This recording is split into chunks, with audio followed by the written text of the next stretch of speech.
Accustomed to luxury and power, a millionaire walks the streets without ever looking down. But on that night, a small beggar girl breaks his arrogance with a simple yet devastating phrase. For the first time, he feels that his wealth doesn't fill the void he carries within, and so begins his search for something that no money could buy. If this story interests you, subscribe to the channel to receive all our exciting stories. Continuing. The New York night sparkled with its artificial lights, reflecting off the mirrored windows of the skyscrapers that cut through the sky of Fifth Avenue. Richard Hawthorne adjusted his Italian silk tie, an automatic gesture after so many years at the helm of his business empire. The exclusive restaurant he had just left was just one of the numerous establishments he frequented regularly, where his name opened doors and his presence commanded immediate respect. At 45, Richard had conquered everything he had ever aspired to. His fortune was estimated in billions, his face regularly graced the covers of major business magazines, and his opinion was sought after in all business circles across the country. That night, after closing another million-dollar deal, he decided to walk a bit before getting into his armored Mercedes that awaited him a few meters ahead. The cold December air caressed his face as his Italian shoes echoed on the nearly empty sidewalk. It was late, and the few passers-by still circulating on the avenue observed him with a mixture of admiration and intimidation. Richard appreciated this effect he had on people. It was the natural result of decades building his reputation. It was then that his eyes encountered something out of the ordinary in his perfectly ordered world. Sitting on the sidewalk, near one of the subway entrances, was a girl who couldn't have been more than 12 years old. Her clothes were dirty and worn, her bare feet covered with the city's dust. But it wasn't her appearance that caught Richard's attention. It was her gaze. The girl stared at him with disconcerting intensity. There was no fear in her eyes, nor the usual submission that Richard was accustomed to receiving. It was a clear, almost penetrating gaze, as if she could see beyond the impeccable facade he had built over the years. Richard felt an inexplicable discomfort. He tried to look away, but something prevented him. The girl continued to stare at him, and a small smile formed on her chapped lips. That's when she uttered the words that would forever change the course of his life. "All that money, and yet you still seem empty." The phrase hit Richard like a punch to the stomach. He stopped abruptly, turning to face her. In his years of power, no one had ever dared to address him in this manner, much less a street beggar. His first impulse was to call security, but something held him back. "What did you say?" he asked, his voice betraying an irritation he rarely showed in public. The girl was not intimidated. On the contrary, her smile only widened, revealing surprisingly white and even teeth. "You have everything, but you have nothing," she replied, with a serenity that seemed totally out of place with her appearance. Richard felt his face heat up. Who was this girl to judge him? He who had built an empire from scratch, who employed thousands of people, who... His thoughts were interrupted when he realized he was mentally justifying himself to a beggar. "You know nothing about me," he responded dryly, resuming his usual posture of superiority. "I know more than you imagine," the girl retorted, playing with a small worn crucifix hanging from her neck. "I know that all these people who surround you, who flatter you, have never seen who you really are, and neither have you." Her words seemed to echo in the night, reverberating off the walls of the surrounding buildings. Richard felt a sudden vertigo, as if the ground beneath his feet had momentarily disappeared. His driver, noticing his prolonged "Stop!" began to approach, but Richard stopped him with a gesture. "What's your name?" he asked, surprising himself with the question. The girl tilted her head slightly, as if considering whether or not to answer. Finally, she said simply, "Sarah." A common name for a figure that Richard was beginning to realize was anything but common. He opened his mouth to ask another question, but was interrupted by the insistent ringing of his cell phone. It was his assistant, reminding him of an important video conference with Asian investors. When he turned his attention back to the sidewalk, Sarah had disappeared. Richard looked around, searching for her among the few pedestrians, but she seemed to have dissolved into the night like an apparition. Only the echo of her words remained, disturbing the until then unshakable surface of his existence. The penthouse triplex in the Upper East Side, one of New York's most prestigious neighborhoods, seemed particularly empty that night. Richard passed through the main living room, ignoring the million-dollar artworks adorning the walls, pieces chosen by renowned decorators to impress visitors. He poured himself a 50-year-old single malt whiskey, but the flavor that normally delighted him now tasted bitter in his mouth. The girl's words, Sarah's, continued to echo in his mind. All that money and yet you still seem empty. Who did she think she was? Richard walked to the balcony, observing the city stretching out at his feet. New York shone as always, an urban constellation that never fully slept. Somehow, though, the view that used to fill him with pride now seemed different. His cell phone rang again. It was Vanessa, his current girlfriend, an international model 15 years his junior. Richard rejected the call. He wasn't in the mood for superficial conversations about parties or international trips. For the first time in years, he felt a restlessness that none of his usual luxuries seemed capable of calming. The next morning, during his company's board meeting, Richard found himself daydreaming. The presentations about record profits and international expansions, which normally energized him, now sounded like distant noise. His CFO was presenting impressive projections for the next quarter, but all Richard could see was that girl's penetrating gaze. Richard. Richard. The voice of Jennifer, his assistant for over a decade, brought him back to reality. Are you all right? You seem distant. He adjusted himself in the leather chair, trying to regain his usual posture. I'm fine, he answered curtly. Continue the presentation. But he wasn't fine. After the meeting, he locked himself in his office and began researching news about homeless children in the Fifth Avenue area. The information was too generic, cold statistics that didn't bring him any closer to Sarah. Frustrated, he called Michael, head of his personal security team. I need you to find someone, he said, describing the girl with all the details he could remember. She should always be near that subway entrance.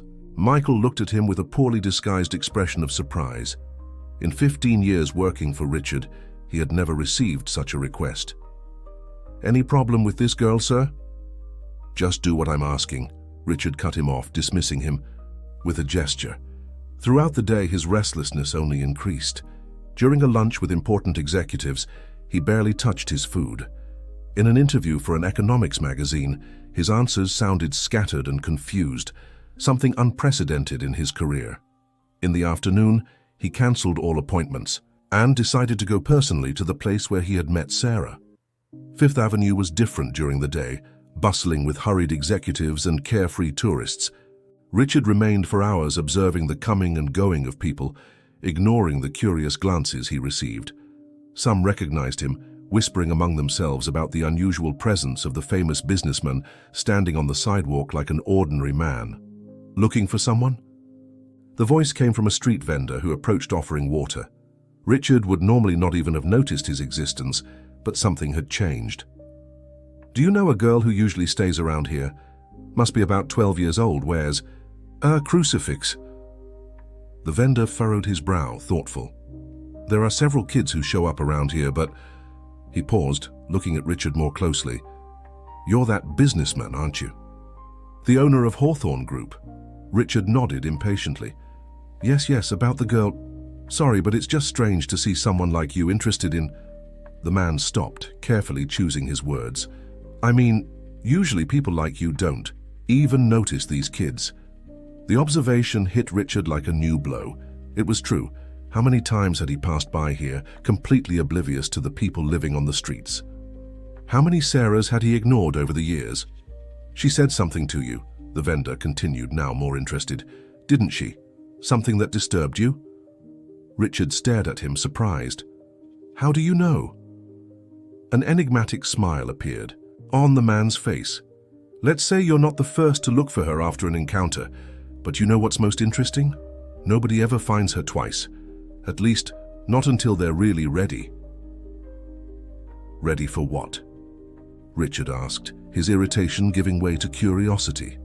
The vendor shrugged, already moving away. That's for you to find out, but if you want some advice, maybe the question isn't about finding her, but understanding why you need this so badly. Richard stood there, motionless, letting the vendor's words mingle with Sarah's in his mind. For the first time in years, he felt completely lost. His phone rang insistently. Dozens of appointments, meetings, and important decisions awaited him. But now all these obligations seemed empty of meaning. But the following days passed like a confused blur in Richard's life. His obsession with finding Sarah began to visibly affect his behavior and decisions. During an important meeting with shareholders, he surprised everyone by suddenly questioning whether the company was really doing anything significant beyond generating profits. "Richard, are you all right?" asked David, his longtime friend and board member, after the meeting. "This doesn't seem like you." "And who exactly am I, David?" The question came out more acidic than he intended. "The man who built an empire, the admired billionaire. Is that what defines me?" David observed him with genuine concern. "Look, maybe you need a vacation. How long has it been since you've taken some time for yourself?" But Richard didn't want a vacation. For the first time in his life, he felt he was really awake, even if that meant questioning everything he had always believed in. His search for Sarah intensified. He hired private investigators, offered rewards, scoured shelters and charities, something he had never imagined doing before. Vanessa, his girlfriend, was the first to abandon ship. "You've changed," she said, during a dinner that Richard barely touched. "You're obsessed with this absurd story of a street girl. What will people think? And since when is what people think more important than the truth?" Richard retorted, surprising himself with his own words. News of his erratic behavior began to spread. The business newspapers, which had previously treated him as a visionary genius, now speculated about his sanity. His company's stock began to fall, and investors showed growing concern. In his search, Richard began to frequent places he would have previously considered unthinkable. He spent nights talking to homeless people, listening to their stories, learning about a world that had always existed parallel to his own, but which he had chosen to ignore. Each person he talked to seemed to have a story about Sarah, always different, always mysterious, always transformative. An elderly lady who had lived on the streets for years told him how Sarah had appeared on a rainy night and shared her umbrella with her. "But you know what's strangest?" said the lady with teary eyes. "When the rain stopped, the umbrella had disappeared, along with her. But something remained, a peace I hadn't felt in years." A young street artist related how Sarah had inspired him to pursue his dream of painting, even without resources. "She looked at my drawings and said that true art doesn't come from what we have, but from what we are," he recounted, proudly showing his paintings displayed on the sidewalk. In his penthouse, Richard began to gather all the stories about Sarah on a large panel. Photos, accounts, places where she had supposedly been seen, all connected by red threads, like in a police investigation. Jennifer, his assistant, watched with growing concern as he spent hours in front of that panel, muttering to himself. "Sir," she ventured one late afternoon, "the board is demanding an extraordinary meeting. They're worried about the direction things are taking." Richard barely heard her. He was absorbed in a new account about Sarah, this time from a priest at a church in the city center. According to him, the girl occasionally appeared to help with the soup kitchen, but no one knew where she came from or where she went. "You built all of this," Jennifer continued, gesturing to the luxurious office. "Are you going to let it all crumble because of a what, Jennifer?" Richard turned abruptly. "An illusion, an obsession. What if all of this I've built is the real illusion?" That night, alone in his office, Richard faced his reflection in the mirrored window. The man looking back at him seemed a stranger, the impeccable suit contrasting with deep dark circles under his eyes, the once proud posture now slightly hunched by the weight of questions that had never before troubled him. His cell phone rang incessantly. It was the company's lawyers, warning about a possible maneuver by the board to remove him from the presidency. Outside, photographers were already gathering, eager to document the apparent collapse of one of the country's most powerful men. But for the first time, none of this seemed important. Sarah's words echoed louder than ever. "You have everything, but you have nothing." Now, watching his empire begin to crumble, Richard was starting to understand the true meaning of that phrase. The extraordinary board meeting was as tense as Richard expected. Seated at the head of the solid mahogany table, he observed the familiar faces that now looked at him with a mixture of concern and disapproval. David, his closest friend on the board, spoke first. "Richard, we've been friends for over 20 years, he began, carefully choosing his words. "You built something extraordinary from scratch. But in the last few weeks, well, you've been acting in a concerning manner." The other board members nodded silently. On the conference room screen, graphs showed the fall in the company's stock since the first news about his erratic behavior began to circulate. Cancelled meetings, questionable decisions, appearances in inappropriate places, David continued. And now this story of a mysterious girl. "Richard, you need to understand how this sounds." Richard remained silent, his fingers drumming softly on the table. Behind his apparent calm, his mind was racing. How could he explain to them something he didn't fully understand himself? "If I may," interjected Regina, one of the most experienced board members, "I suggest a temporary leave. For medical treatment, obviously. We can issue a press release talking about stress and..." "Treatment," Richard finally spoke, his voice surprisingly serene. "You think I need treatment because, for the first time, I'm questioning the meaning of all this." He stood up, walking to the window that offered a panoramic view of the city. "Do you know how much this table cost?" he asked, turning to the group. $300,000. The marble on this floor. Imported from Italy. $2 million. And for what? To impress, to show power. The board members looked at each other, uncomfortable. Richard continued. "Last night I met a man who lost everything in the 2008 crisis. He was an executive like us. Today, he serves soup to homeless people and says he's never been happier. Can you understand that?" "Richard," David tried to intervene, "nobody questions your philanthropy. Social projects are important, but I'm not talking about philanthropy." Richard slammed the table, making everyone jump. "I'm talking about purpose, about meaning.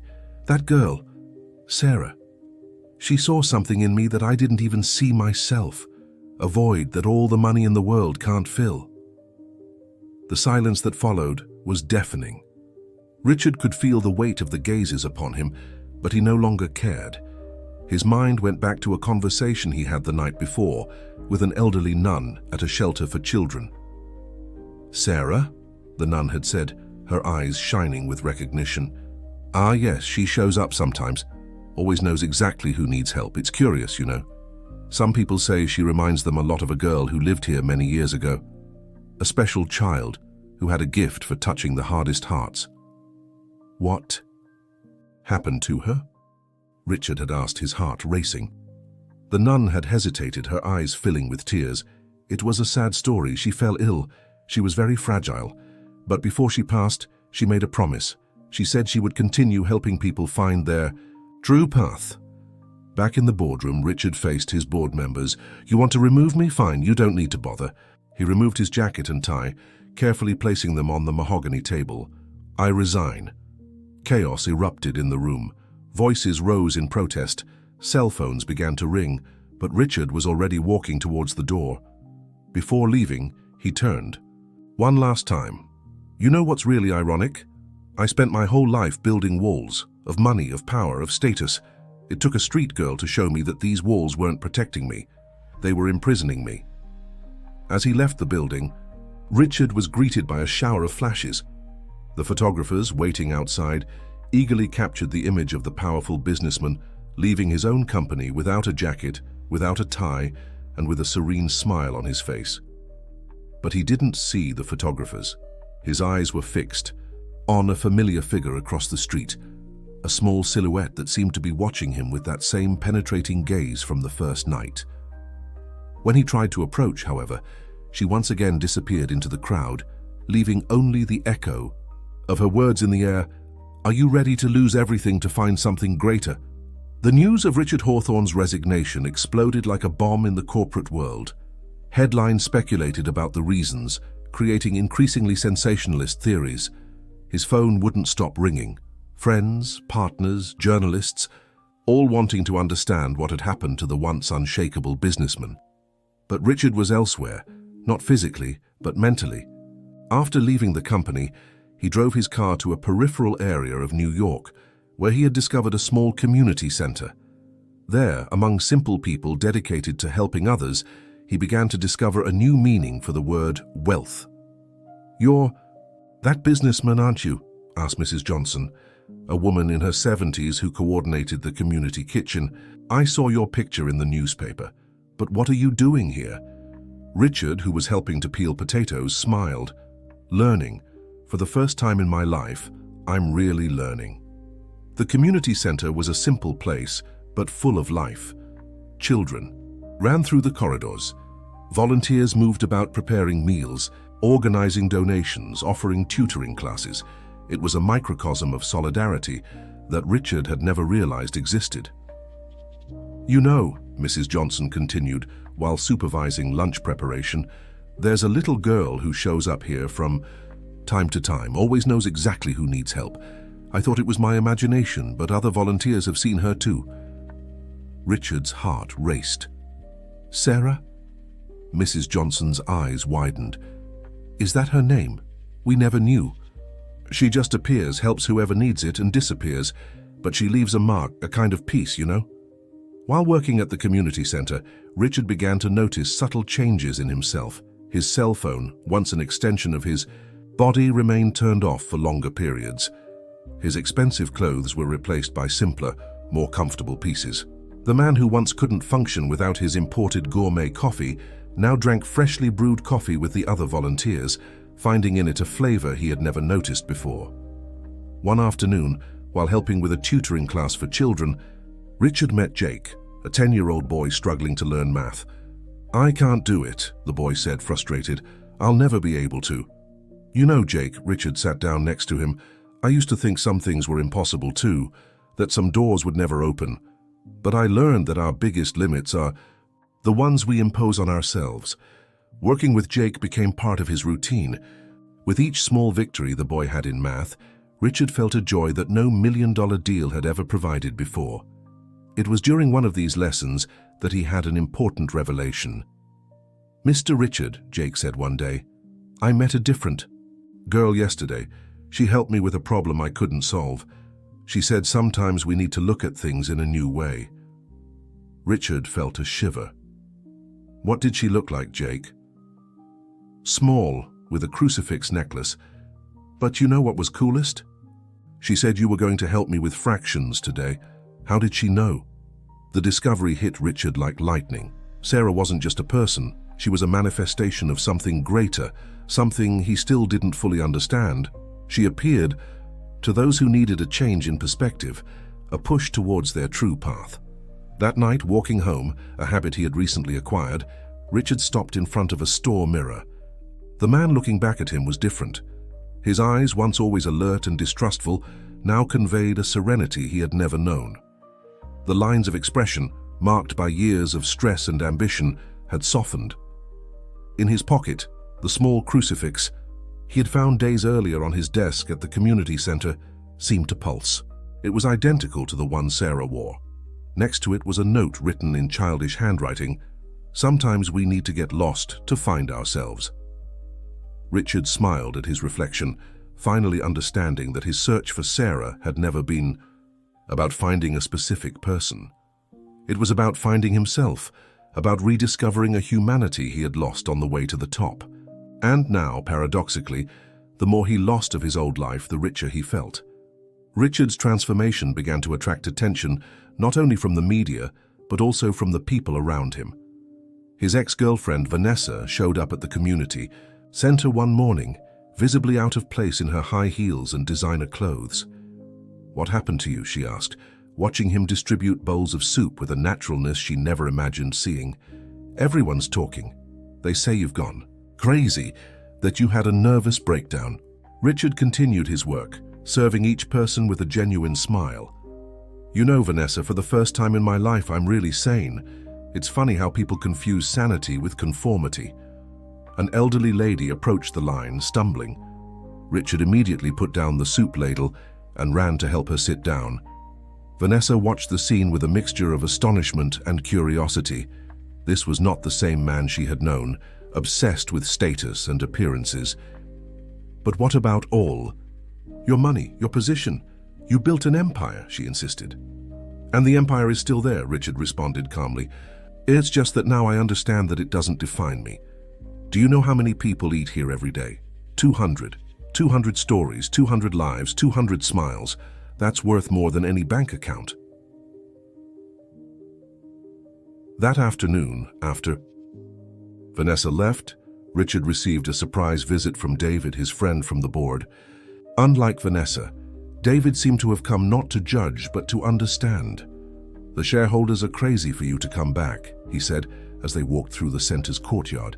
The company has lost almost 30% of its value since you left. You could come back, you know. Implement changes from within. Richard stopped in front of a small garden that the children from the center had planted. See these flowers, David? They grow because they have strong roots, not because someone ordered them to grow. True change is like that. It comes from the inside out. David observed his friend carefully. The Richard he knew, always tense and controlling, had given way to someone different. There was a peace in his countenance that no business success had ever provided. And that girl? Sarah, did you find her? An enigmatic smile appeared on Richard's lips. Let's say she found me, or rather, she helped me find something I didn't even know I was looking for. Weeks turned into months. The community center, under Richard's discreet influence, began to expand. Not with luxury or ostentation, but with meaningful projects. A library, a community garden, professional training workshops. He used his management experience no longer to accumulate wealth, but to multiply opportunities. One morning, while organizing donated books for the library, Richard found an old photo between the pages of a children's book. It was a yellowed image, showing a group of children in front of an orphanage. His eyes immediately recognized Sarah among them, the same crucifix around her neck, the same penetrating gaze. The nun who had mentioned Sarah weeks earlier was right. She had really existed in flesh and blood decades ago, but somehow her spirit, her essence, continued to touch lives, transforming people. Sometimes, said Mrs. Johnson, who was watching him examine the photo, angels appear not to perform miracles, but to show us that we ourselves are capable of performing them. Richard carefully put away the photo. That night in his apartment, now much simpler after having sold the penthouse and donated a large part of his possessions, he reflected on his journey. Sarah's words, which had once deeply disturbed him, now made complete sense. Are you willing to lose everything to find something greater? He had lost, yes. Lost the fear, the arrogance, the false certainties. And in the process, he had gained something that no money could buy. A purpose. The discovery of the old photograph awakened a new curiosity in Richard. He began to investigate the history of the orphanage where Sarah had lived, no longer with. The unhealthy obsession of before, but with a genuine desire to better understand the one who had changed his life so profoundly. The old orphanage, now transformed into a shelter, was located in a remote neighborhood of New York. The building maintained its original 1960s architecture, with exposed brick walls and large windows. As he crossed the gates, Richard felt a different energy in the air, as if each stone held stories of transformation. Sister Mary, an elderly nun who had worked at the place for more than 4 decades, received him with a welcoming smile. Her eyes sparkled when she saw the old photograph Richard brought. "Ah, yes," she said, adjusting her glasses to examine the image better. "Sarah. How could I forget? She arrived here on a stormy night, so small and fragile. But there was something special about her from the very first moment." Richard sat next to the nun on the garden bench as she continued her narrative. "You know, she had a unique gift. It wasn't just kindness. Many children are kind. It was an extraordinary ability to see beyond appearances, to touch people's souls." "How did she do that?" Richard asked, remembering his own encounter with Sarah. "It was the questions," Sister Mary replied, her eyes lost in distant memories. "She asked the right questions, the ones no one had the courage to ask, and she didn't accept superficial answers." The nun told how Sarah had transformed the orphanage during her short stay there. Troubled children became more serene, grumpy. Staff rediscovered the joy of serving. indifferent visitors left deeply touched. There was a benefactor of the orphanage, the nun continued, a very rich and arrogant businessman. He came here just to keep up appearances, you know. One day Sarah approached him in the hallway and asked why he seemed so sad despite all his money. Richard felt a shiver run down his spine. The story sounded strangely familiar. The man was distraught, Sister Mary went on. First angry, then confused. He started coming more often, no longer to be seen but to talk with Sarah. In a few months he was completely transformed. He founded several social projects, dedicated his life to helping others. As he listened to the story, Richard noticed a pattern. Sarah didn't just appear to random people, she sought out those who, despite their apparent strength or success, carried a deep inner emptiness. What happened to her? Richard asked softly. Sister Mary sighed, her eyes welling up. She had very fragile health. The doctors said it was a rare heart condition, but until her last days she maintained that serene smile, that ability to touch people. The nun stood up, walking to a small chapel attached to the building. On the altar, among lit candles, there was a photo of Sarah, the same one with the crucifix, the same penetrating gaze. Her last words were intriguing, said the nun. She said her work wasn't finished, that she would continue helping people find their way. At the time, we thought it was just the delirium of a sick child. But afterwards, Richard encouraged. We started hearing stories. People who encountered her at crucial moments in their lives, always at the same age, the same crucifix, the same questions that made people question their existence. Some called it a miracle, others an urban legend, but those who really met her, well, they were never the same again. Richard touched the crucifix in his pocket, identical to the one Sarah wore, to the one that appeared in the old photos. Now he understood that it hadn't been just him. Sarah was a kind of urban angel, appearing to those who needed to awaken to a more meaningful life. You know what's most extraordinary? Sister Mary concluded, observing Richard with a perceptive look. Each person she touched ended up, somehow, continuing her work. Like ripples in a pond, a gesture of true love. Never really ends, it just multiplies. Leaving the old orphanage, Richard finally understood that his story with Sarah wasn't unique. It was part of something bigger, an invisible web of transformations spreading through the city. And now, he too was part of that current, that mission, to touch other lives, to help others find their true purpose. As months passed, Richard's work at the community center began to attract unexpected attention. No longer for the morbid curiosity about the businessman who had gone mad, but for the real impact his projects were having on the community. One morning, while guiding a group of young people in an urban garden project, Richard received a visit that caught him by surprise. Emily Carter, an important journalist, had come to do a report on the transformations in the neighborhood. It's fascinating, she said, observing the teenagers who once lived on the streets, now tending to vegetable and herb beds. How did you manage to involve so many people?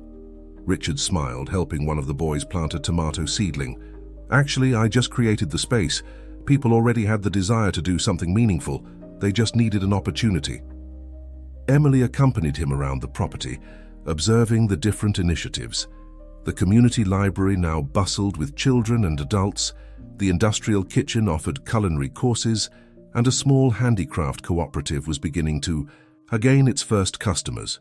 But why the change, she asked, her penetrating gaze seeking something beyond the obvious story. What made you trade your life of luxury for this? Richard stopped in front of a mural of photos documenting the project's evolution. Among the images, discreetly, was the old photograph from the orphanage with Sarah. Sometimes, he answered, carefully choosing his words, we need a special encounter to remind us of who we really are. Someone who asks us the right questions, who forces us to look beyond appearances. As they walked, Richard noticed a different movement near the center's entrance.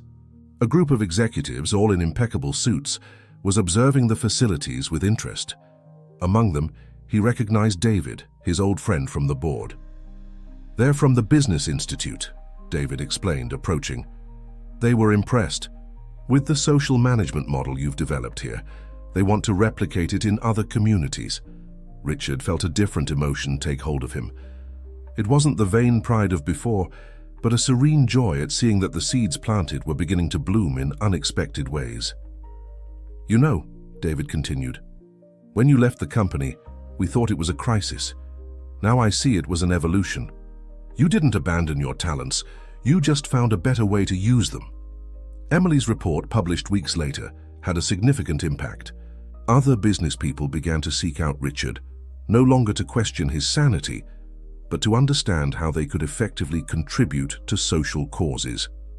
"The most interesting thing," Mrs. Johnson commented, reading the report during a break, "is that everyone who comes here leaves different, as if something awakens inside them." Richard knew exactly what she meant. The center had become more than a social project.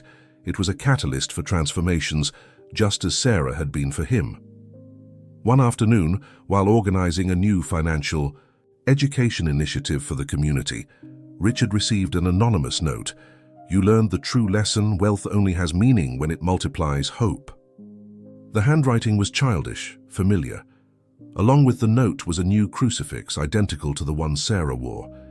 Richard smiled, understanding the implicit message. His work was just beginning. That night, in a meeting with new volunteers, Richard shared something he had learned on his journey. "Each of us has a special gift, a unique talent. True transformation happens when we discover how to use that gift, not just for our own benefit, but to light the way for others." Among those present, a little girl with bright eyes watched him attentively. For a moment, Richard thought he saw in her the same penetrating gaze as Sarah's. When he tried to find her again after the meeting, she had disappeared, leaving only a trail of hope in the air. It was a June night, exactly 1 year after the first encounter with Sarah, when Richard realized that his life had completely transformed. The community center was now a hub of social transformation, inspiring similar initiatives in other parts of the city. On that specific night, as he walked down Fifth Avenue, a habit he had maintained, Richard stopped exactly at the spot where he had first met Sarah. The place was different. A small square had been created with benches and a small garden, part of an urban humanization project he had helped implement. "Impressive how things have changed, isn't it?" A familiar voice surprised him.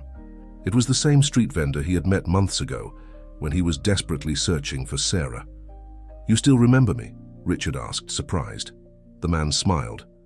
"How could I forget? You were the obsessed businessman looking for a mysterious little girl, but now you seem different." Richard sat on one of the square's benches, inviting the vendor to join him. "You know, I never had the chance to thank you for the advice you gave me that day, about understanding why I needed to find her so badly." "And did you understand?" "Yes," Richard replied, observing the flow of people hurrying past on the avenue. "I wasn't looking for Sarah, I was looking for myself." As they talked, a different movement began to happen in the square. Homeless people, who normally hid in the shadows, timidly approached. It was time for soup distribution, an initiative Richard had started a few months ago. The volunteers arrived with the thermal containers, and soon an organized line formed. Richard stood up to help with the distribution, donning the apron with the same naturalness he once wore expensive suits. You see?" whispered an elderly lady in line to her companion. "It's that rich businessman who changed his life. They say it was because of a special girl he met." Richard smiled upon hearing the comment. The story of his transformation had become a kind of urban legend, just like Sarah herself. But the real change went far beyond the stories people told.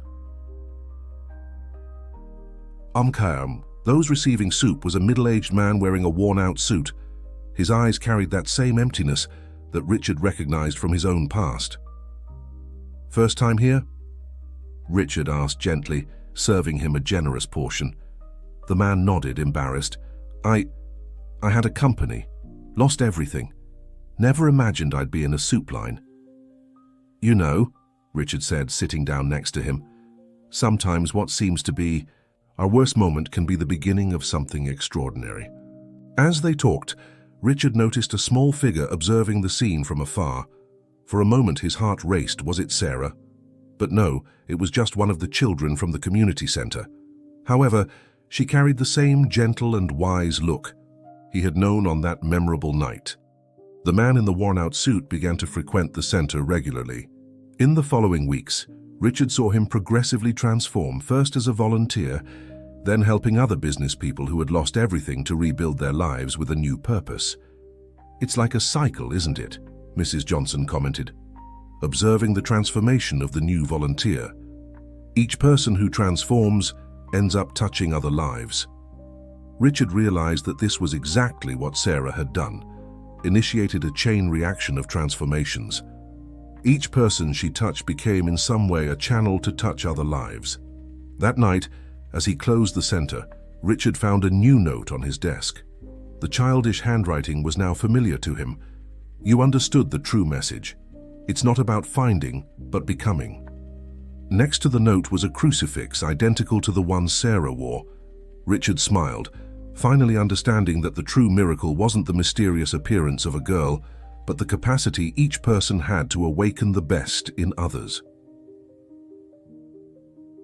The sun was rising over New York, painting the sky with shades of pink and gold, when Richard arrived at the community center on that special morning. It was the day of the inauguration of the new building, an expansion that would allow them to serve even more people. The place was unrecognizable compared to a year ago. What was once a simple warehouse had been transformed into a vibrant complex with classrooms, professional workshops, medical offices, and a large living space. But the most impressive thing wasn't the physical structure, but the energy emanating from the people circulating there. "Who would have thought, huh?" commented David, who had become a frequent supporter of the project. "When you left the company, we thought you were throwing your life away. Now I see you were just beginning to really live." The inauguration ceremony brought together a unique mix of people: businessmen in expensive suits, next to community residents, volunteers chatting animatedly with former executives who had found a new purpose there, children running between the adults' legs with their carefree smiles. Richard observed everything with a serenity he had never known in his years as a business magnate. His face, once marked by worry lines, now displayed expression lines formed by genuine smiles. During his inauguration speech, Richard shared something he had kept until then. "Exactly 1 year ago, a small beggar girl asked me a question that changed my life. She asked if I was willing to lose everything to find something greater. At the time, those words terrified me. Today, I understand that I didn't lose anything. I just exchanged superficial riches for true treasures." Among the audience, faces lit up with recognition. Many there knew their own versions of Sarah, mysterious encounters that had changed the course of their lives. After the ceremony, while people enjoyed the gathering, Richard retreated for a moment of reflection in the center's garden. There, among the flowers planted by the children of the project, he found a small surprise.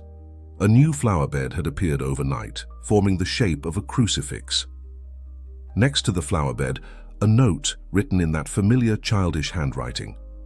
"True wealth is not what we have, but what we share. You understood the lesson. Now you're one of us."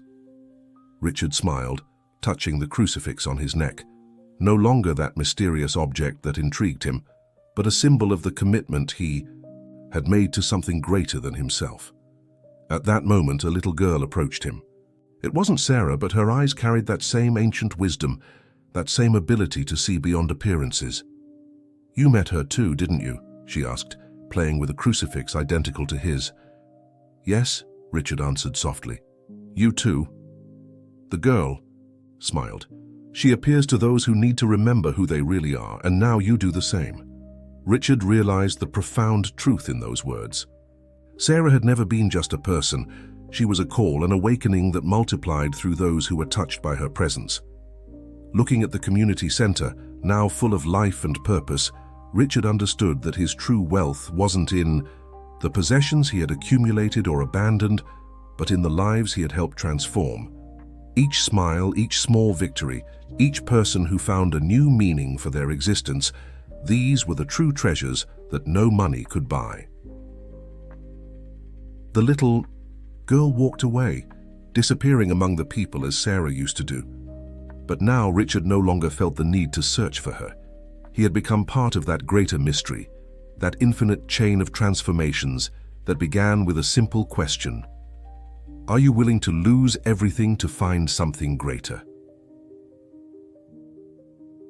The answer, he now knew, was in the sparkle in the eyes of those who discovered their true purpose, in the strength of shared hugs, in the renewed hope of those who arrived broken and left rebuilt. Sarah had planted a seed that now blossomed in ways he could never have imagined. And so Richard Hawthorne, the man who once had everything and nothing, finally found his true wealth, not in the numbers of a bank account, but in the countless hearts he helped awaken to a more meaningful life. The cycle continued, and with it, the magic of transforming lives, one person at a time.